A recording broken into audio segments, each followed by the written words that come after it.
சிம்ம ராசிக்கு 4ஆம் வீடான விருச்சக ராசியை கடகத்தில் அமர்ந்த குரு பகவான் தன்னுடைய 5ஆம் பார்வையான விசேஷ பார்வை மூலமாக பார்ப்பார். அதுக்கடுத்தபடியாக சிம்ம ராசிக்கு 6ஆம் வீடான மகர ராசியை குரு பகவான் தன்னுடைய 7ஆம் பார்வை மூலமாக பார்ப்பார். அதே போல் உங்களுடைய அம்மாவளி உறவுகள் மூலமாக உங்களுக்கு அடுத்த கட்ட நகர்வை நோக்கி நீங்கள் பயணிப்பதற்கான சூழ்நிலை வரும். அல்லது அம்மாக்கே உடல் ஆரோக்கியம் சம்மந்தப்பட்ட பிரச்சனைகள் ஏதேனும் இருக்குது, இல்லை அம்மாவுக்கு உங்களுக்கு நிறைய கருத்து வேறுபாடு இருக்குது, அம்மா என்னை புரிஞ்சிக்கவே மாட்டேங்காங்க, நான் எவ்வளவோ அம்மாட்ட ஒரு இன்வால்மெண்ட்டாக இருந்து பார்க்குறேன், என்னை எங்கள் அம்மா புரிஞ்சிக்கவே மாட்டேங்காங்க அப்படின்னு நினைக்கிற அன்பார்ந்த சிம்மராசி அன்பர்களுக்கு உறுதியாக உங்கள் அம்மாவளி உறவுகள் மற்றும் அம்மா மூலமாக கிரக அடிப்படை ரீதியாக மாற்றம் உண்டு. அதே போல் சிம்ம ராசியில் யாரெல்லாம் கடன் பெற்றான் நெஞ்சம் போல் கலங்கினான் இலங்கை வேந்தன் என்ற வார்த்தைக்கு ஏற்றவாறு கடன் வாங்கினதாண்டா என் வாழ்க்கையில் பெரிய குத்தம், கடன் வாங்கிட்டு நான் படுற பாடு பெரிய பாடாக இருக்குது அப்படின்னு வருத்தப்பட்டீங்கன்னா உறுதியாக கடன் சுமையிலிருந்து நீங்கள் மீள்வதற்கான உறுதியான உண்மையான செயல்பாடுகள் நடைபெறப் போகுது என்பதை பார்க்க. அப்போ 12ஆம் இடத்துல குரு அமர்ந்திருக்கிறாரே, ஏதாவது பாதிப்பு வந்துடுமா அப்படின்னா, உங்களுடைய ராசிக்கு 8ஆம் இடத்து அதிபதியான குரு பகவான் 12ஆம் இடத்தில் அமர்ந்தது பாக்கியமே. பிரச்சனைங்கிறது சுமூகமாக முடியும்.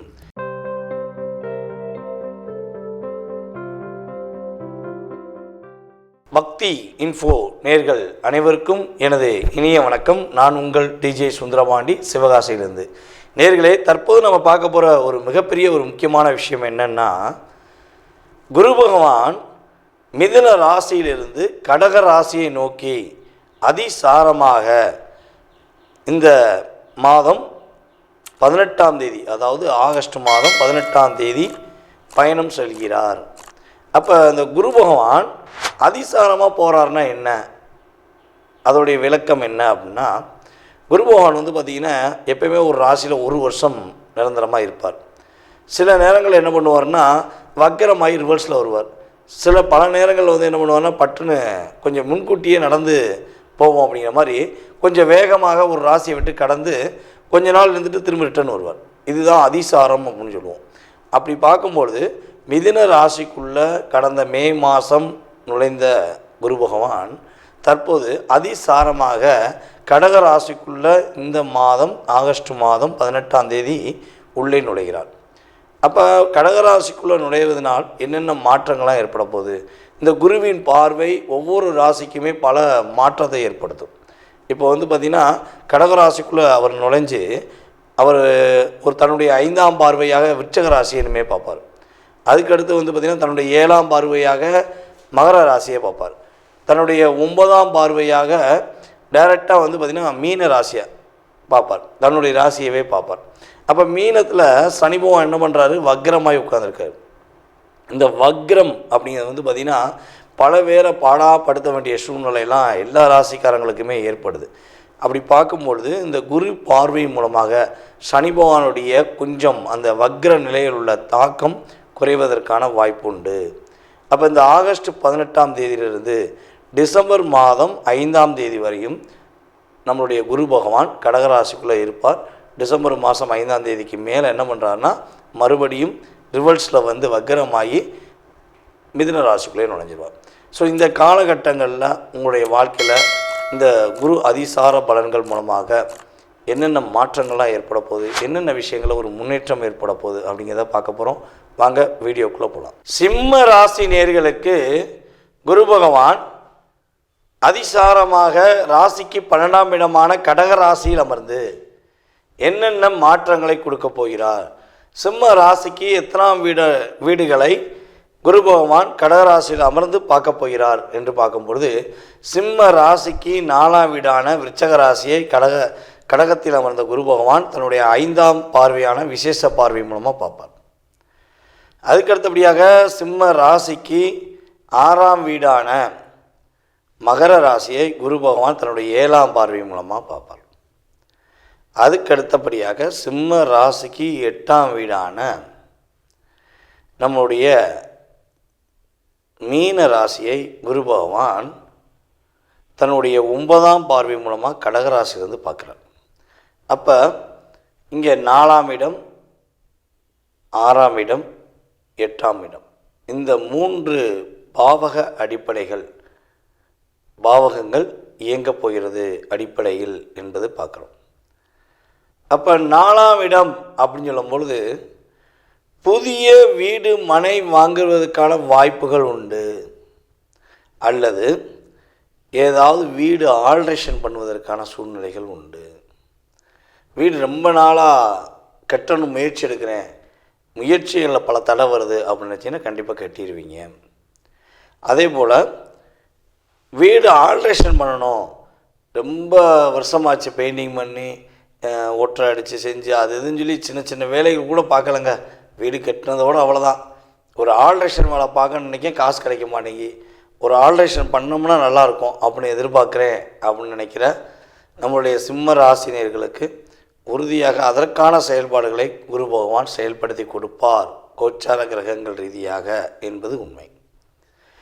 அதே போல் உங்களுடைய அம்மா வழி உறவுகள் மூலமாக உங்களுக்கு அடுத்த கட்ட நகர்வை நோக்கி நீங்கள் பயணிப்பதற்கான சூழ்நிலை வரும், அல்லது அம்மாக்கே உடல் ஆரோக்கியம் சம்மந்தப்பட்ட பிரச்சனைகள் ஏதேனும் இருக்குது, இல்லை அம்மாவுக்கு உங்களுக்கு நிறைய கருத்து வேறுபாடு இருக்குது, அம்மா என்னை புரிஞ்சிக்கவே மாட்டேங்காங்க, நான் இவ்வளவோ அம்மாட்ட ஒரு இன்வால்மெண்ட்டாக இருந்து பார்க்குறேன், என்னை எங்கள் அம்மா புரிஞ்சிக்கவே மாட்டேங்காங்க அப்படின்னு நினைக்கிற அன்பார்ந்த சிம்மராசி அன்பர்களுக்கு உறுதியாக உங்கள் அம்மா வழி உறவுகள் மற்றும் அம்மா மூலமாக கிரக அடிப்படை ரீதியாக மாற்றம் உண்டு. அதே போல் சிம்ம ராசியில் யாரெல்லாம் கடன் பெற்றான் நெஞ்சம் போல் கலங்கினான் இலங்கை வேந்தன் என்ற வார்த்தைக்கு ஏற்றவாறு கடன் வாங்கினதாண்டா என் வாழ்க்கையில் பெரிய குத்தம், கடன் வாங்கிட்டு நான் படுற பாடு பெரிய பாடாக இருக்குது அப்படின்னு வருத்தப்பட்டீங்கன்னா உறுதியாக கடன் சுமையிலிருந்து நீங்கள் மீள்வதற்கான உரிமையான, அதாவது உறுதியான உண்மையான செயல்பாடுகள் நடைபெறப் போகுது என்பதை பார்க்கணும். ஆரோக்கியத்தில் ஏதேனும் பிரச்சனை இருந்தாலும் அந்த ஆரோக்கிய பிரச்சனை சால்வ் ஆகும். அதேபோல் நம்மளுடைய சிம்ம ராசி மாணவ செல்வங்கள் ஏதேனும் வெளியூர் வெளி மாநிலத்தில் வெளிநாடில் போய் படிக்கணும்னு ஆசைப்படுறீங்க அப்படின்னா அதற்கான அங்கீகாரத்துக்குரிய சூழ்நிலை இப்போவே உங்களுக்கு செயல்படுத்த ஆரம்பிக்கும் என்பது உண்மை. அதேபோல் சிம்ம ராசியில் உள்ள நம்மளுடைய அன்பு நேயர்களுக்கு தேவையில்லாத அழுத்தம், தேவையில்லாத பிரச்சனை, தேவையில்லாத ஒரு குழப்பங்கள் இருக்குது, அல்லது வேலை சம்மந்தப்பட்ட விஷயங்களில் நிறைய தாக்கங்கள் இருக்குது அப்படின்னு வருத்தப்பட்டீங்கன்னா இந்த குரு பகவான் உங்களுடைய ராசிக்கு 6ஆம் இடத்தையும் பார்க்கார், உங்களுடைய ராசிக்கு 8ஆம் இடையும் பார்க்கார். அப்போ இந்த 6, 8 அப்படிங்கிறது வந்து பார்த்திங்கன்னா போராட்டத்துக்குரிய விஷயம். அந்த போராட்டத்தை நிவர்த்தி எப்படி சரி செய்ய முடியும் அப்படின்னா, ஒன்று குரு பார்வை இருக்கணும். அப்போ குரு பார்வை உங்களுடைய ராசியில் இருப்பதனால உறுதியாக போராட்டம் குறையப் போகிறது. நிம்மதியான ஒரு செயல்பாடு, எப்பாடி இப்போ தானே நிம்மதியாக ரொம்ப ரொம்ப போராடிட்டேன், போராட்டம்னா போராட்டம் அந்தளவுக்கு ஒரு பெரிய போராட்டம், என்ன பண்ணனே தெரியல அப்படிங்கிற வார்த்தை செயல்பாடுகள் கடந்த காலங்களில் இருந்தால் தப்பில்லை. ஆனால் எதிர்காலத்தில் என்னால் எல்லாம் முடியும், நானும் சாதித்து காட்டுவேன் அப்படின்னு நீங்கள் சொல்லக்கூடிய அளவுக்கு உங்களுக்கு குரு பகவான் உங்களுக்கு வலிமையாக இருக்கிறார் என்பது உண்மை. அப்போ 12ஆம் இடத்துல குரு அமர்ந்திருக்கிறாரே, ஏதாவது பாதிப்பு வந்துடுமா அப்படின்னா உங்களுடைய ராசிக்கு 8ஆம் இடத்து அதிபதியான குரு பகவான் 12ஆம் இடத்தில் அமர்ந்தது பாக்கியமே. பிரச்சனைங்கிறது சுமூகமாக முடியும். ஏன்னா 8ஆம் இடத்தில் அமர்ந்திருக்க சனி பகவானுடைய ஆதிக்கமே உங்களுக்கு ரொம்ப டிப்ரெஷனை கொடுக்கும். இந்த குரு பார்வை மூலமாக உங்களுக்கு சனி பகவானுடைய அத்தனை விதமான தாக்கமும் அனைத்து விதமான பிரச்சனைகளிருந்தும் நம்முடைய சிம்ம ராசி என்பர்கள் உறுதியாக சிறப்பான வாழ்க்கை இருப்பதாக உணர முடியும் என்பது கணக்கு. அதாவது நம்ம பல யூடியூப் சேனலில் பேசிக்கிட்டு இருக்கோம், ஆனால் இருந்தாலும் நம்முடைய பக்தி இன்ஃபோ யூடியூப் சேனல் மூலமாக நமக்கு கிட்டத்தட்ட வந்து பார்த்திங்கன்னா நிறைய கால்ஸ் வந்துக்கிட்டே இருக்குது.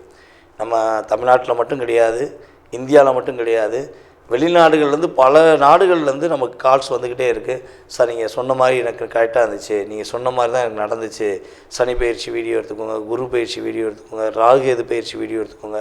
ஸோ அத்தனை வீடியோலையுமே அதிக கமெண்ட்ஸ் நம்ம பேசுனதில் வாங்கின ஃபஸ்ட்டு சேனல் அப்படின்னா நம்முடைய பக்தி இன்ஃபோ யூடியூப் சேனல் தான். அதுக்கு உங்களுடைய மேலான ஆதரவு தான் காரணம். நம்ம வீடியோ போட்டோன்னே நீங்கள் என்ன பண்ணுறீங்கன்னா நம்மளுடைய வீடியோவை ஃபாலோ பண்ணுறீங்க, அதே போல் உங்களுடைய கமெண்ட்ஸும் கொடுக்கீங்க. இதில் வந்து பார்த்திங்கன்னா நமக்கு நல்ல விதமான கமெண்ட்ஸ் அதிகமானவர் கொடுக்கீங்க. சில நபர்கள் அவங்களுக்கு ஏதோ ஒரு விஷயத்தில் பாதிப்பு அடைஞ்சிருப்பாங்க. அதனால் அவங்க சில தேவையில்லாத கமெண்ட்ஸும் அவங்க மனசுக்குள்ள வார்த்தைகளை வந்து வெளிப்படையாக சொல்கிறாங்க. ஸோ அதை பற்றி நம்ம வருத்தப்பட போகிறது கிடையாது. ஏன்னா நம்மளுடைய வேலையை சரியாக பார்க்கணும். அப்போ தான் நம்ம அத்தனை பேருடைய வாழ்க்கைக்குரிய விஷயங்களை ஒரு கிரக ரீதியாக ஆராய்ந்து சொல்ல முடியும் அப்படிங்கிறது நம்மளுடைய கடமை. ஓகேவா? ஸோ அப்படி பார்க்கும்பொழுது உங்களுடைய சுய ஜாதகம் சம்மந்தப்பட்ட கேள்விகளை நீங்கள் தெரிஞ்சுக்கணும்னு ஆசைப்பட்டீங்கன்னா, இப்போ பேசின அத்தனையுமே வந்து பார்த்திங்கன்னா ஒரு கிரகம் அதிசாரமாக, அதாவது குரு பகவான் அதிசாரமாக செல்லும்பொழுது உங்களுக்கு ஏற்படும், உங்களுடைய ராசியின் ரீதியாக உங்களுக்கு ஏற்படும் மாற்றங்கள் அப்படிங்கிற பொது பலன் தான் பார்த்துருக்கீங்க. இது ஒரு 20% சேஞ்சஸ் கண்டிப்பாக உண்டு. இதை தாண்டி உங்களுடைய சுய ஜாதகம் தான் உங்களுடைய எதிர்கால வாழ்க்கை சம்பந்தப்பட்ட அத்தனை விதமான கேள்விகளுக்கும் பதில் தெளிவாக சொல்ல முடியும். அப்போ நீங்கள் மறக்காமல் இந்த கீழே உள்ள வாட்ஸ்அப் நம்பருக்கு உங்களுடைய டீட்டெயில்ஸ் அனுப்பிவிட்டு உங்களுக்கு அப்பாயின்மெண்ட் டைம் வாங்கிக்கோங்க. உங்களுடைய ஜாதகம் சம்பந்தப்பட்ட அத்தனை விதமான கேள்விகளுக்கும் பதில் கூற நான் கடமைப்பட்டிருக்கிறேன். மேலும் மேலும் உங்களுடைய ஆதரவை விரும்பி கேட்டுக்கொள்கிறேன். ஆதரவு கொடுங்க. மேலும் உங்கள் மூலமாக நாங்கள் வளர்ச்சி அடைய உங்களுடைய ஆதரவை கொடுங்கள். நன்றி, வணக்கம்.